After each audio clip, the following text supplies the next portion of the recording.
繼續來關注潮汕江湖的系列報道。潮汕每個每號農業食的，當民間甚至有地鋪最過米鋪嘅說法。潮汕嘅地整地鋪真多，但奇怪嘅是，到當局十大名地當，潮汕的卻無直接選，這個現象令人反思。相關小哥統計，到潮汕地區，每戶人嘅月均地殼消費量最少到2斤以上。因此，有業內人士估計，潮汕地區嘅地殼市場到全世界可能是規模最大嘅。儘管有較大嘅地殼消費市場，但近關年來，潮汕地殼經濟一片低迷，潮汕本土地走出去嘅步伐也十分緩慢，地殼市場前景並不樂觀。有分析人士指出，潮汕嘅地殼生產直接以家庭手工作坊為主，以能夠祖輩嘅正式經驗加知識工具來維持自身嘅發展。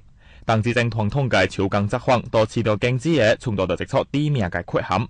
地方調高風刮，規模細，經濟效益低，並整大熱，技術落後，勞動力不足，自從問題都成為只有潮汕地殼市場發展嘅瓶頸。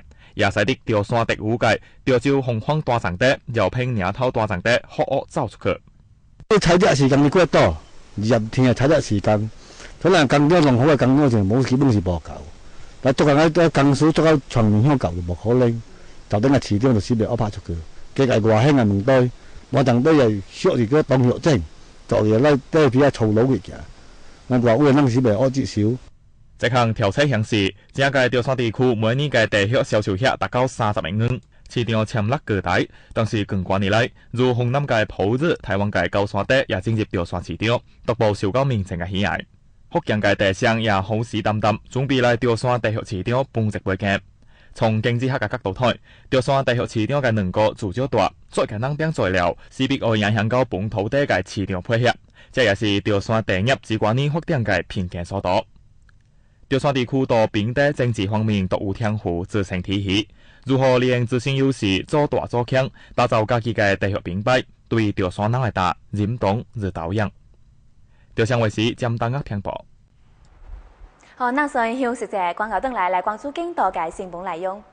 潮州國境10大超性電銷，當時團同盟會電銷旅遊商品推介旅遊之王。